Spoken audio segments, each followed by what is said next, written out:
ఇక తాడిచెర్ల 2 బ్లాక్ సింగరేణికే. ఇది మా సొంత విలేజ్. ప్రధాని అనుమతితో నిర్ణయం తీసుకున్నాం కేంద్ర మంత్రి కిషన్ రెడ్డి.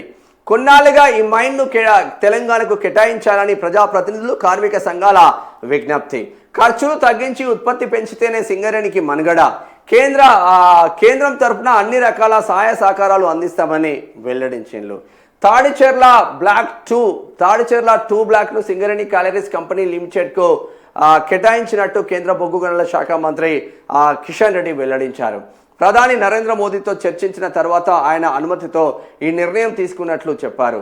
ఇందుకు సంబంధించిన ఫైల్స్ పై సంతకాలు చేసిన తర్వాత మంగళవారం ఢిల్లీలో కిషన్ రెడ్డి మీడియాతో మాట్లాడారు.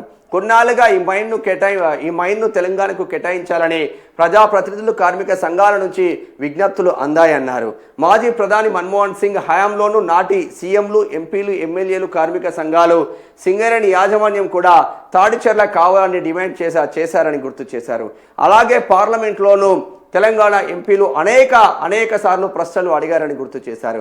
అయితే తెలంగాణ బిడ్డగా రాష్ట్ర అభివృద్ధి, సింగరేణి సంస్థ భవిష్యత్తును దృష్టిలో పెట్టుకొని ఈ అంశంపై చొరవ తీసుకున్నట్లు చెప్పారు. 3 రోజుల క్రితం హైదరాబాద్లో జరిగిన సింగరేణి సమీక్షా సమావేశంలోనూ సంస్థ పురోగతి కోసం తీసుకోవాల్సిన అంశాలు, ఉత్పత్తి పెంచుకోవడం, ఖర్చు తగ్గించుకోవడం వంటి అంశాలపై సింగరేణి యాజమాన్యానికి సూచనలు చేశారని తెలిపారు. అలాగే తాడిచెర్ల బ్లాక్ 2 విషయంలో కొంతకాలంగా జరుగుతున్న చర్చపై లీగల్ ఒపీనియన్ తీసుకున్నట్లు చెప్పారు. అన్ని అంశాలను ప్రధాని మోదీ దృష్టికి తీసుకెళ్తానన్నారు. మరి నిజంగానే ఇది ఏం జరుగుతుందో ఒక్కసారి చూసే ప్రయత్నం చేద్దాం.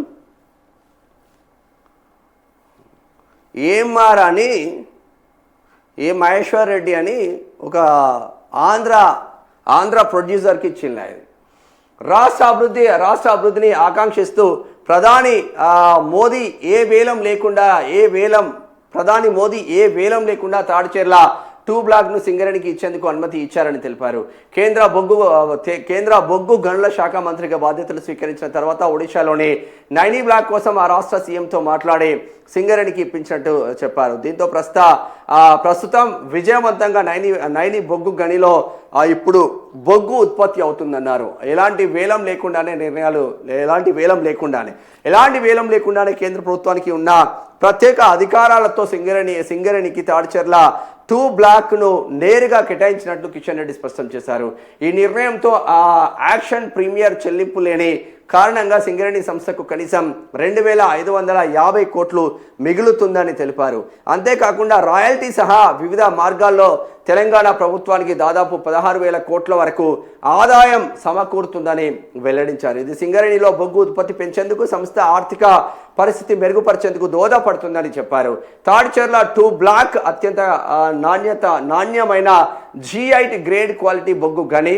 ఇది సింగరేణికి లాభాలు చేకూర్చుతుంది. దాదాపు 182 మిలియన్ టన్నుల బొగ్గు రిజర్వ్ ఈ బ్లాక్లో ఉన్నాయి. ప్రతి ఏడాది 6 మిలియన్ టన్నుల బొగ్గు ఉత్పత్తి జరుగుతుంది.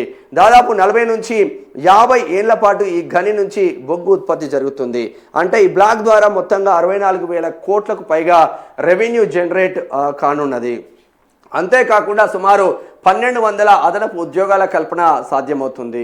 ఈ బ్లాక్ కేటాయింపునకు అనుమతి ఇచ్చి ప్రధాని మోదీకి తెలంగాణ ప్రజల తరపున ధన్యవాదాలు తెలిపారు. ఖర్చులు తగ్గించి బొగ్గు ఉత్పత్తి పెరిగితేనే సింగరేణికి మనుగడ అన్న ఇంకొక చర్చ జరుగుతుంది. నైని సమస్యలు తొలగాయి, మిగిలింది ఉత్పత్తి మాత్రమే అంటున్నారు. మొత్తం మీద తాడిచెర్ల బ్లాక్ 2కు సంబంధించింది 64,000 కోట్లకు పైగా ఆదాయం వస్తుందంట. 40 నుంచి 50 సంవత్సరాలు ఈ బ్లాక్ ఉంటుందంట బొగ్గు. కానీ అదేవిధంగా 1,200 ఉద్యోగాలు వస్తాయని కిషన్ రెడ్డి చెప్తా ఉన్నారు. కిషన్ రెడ్డి మంచి చేయాలి, ఇంకా మంచి చేయాలని కోరుకుంటున్నాం. ఇది కిషన్ రెడ్డి ఆధ్వర్యంలోనే, కిషన్ రెడ్డి ముందు పడితేనే తాడిచెర్ల బ్లాక్ 2 బొగ్గు గని అనేది సింగరేణికి కేటాయించబడ్డది. వాళ్ళకున్న అధికారులతో ఎటువంటి యాక్షన్కి వెళ్ళకుండా, ఎటువంటి ఒపీనియన్కి వెళ్ళకుండా వాళ్ళకున్న అధికారాలతో కట్టబెట్టిళ్ళు తాడిచెర్ల బ్లాక్ 2 బొగ్గు గని. మరి చూడాలి ఇది ఎంతవరకు వస్తుందో ఏంది అన్నది కూడా చూడాల్సిన ఆవశ్యకత ఉంటుంది. ఇక బీబీ నగర్లో కూడా నిర్మాణంలో ఉన్న ఎయిమ్స్ కూడా సమీక్షిస్తున్నారంట.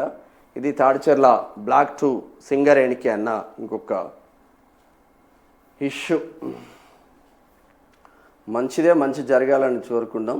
64,000 కోట్ల ఆదాయం వస్తుంది కానీ నా తాడిచెర్లోడు మాత్రం బాగుపడతలేడా?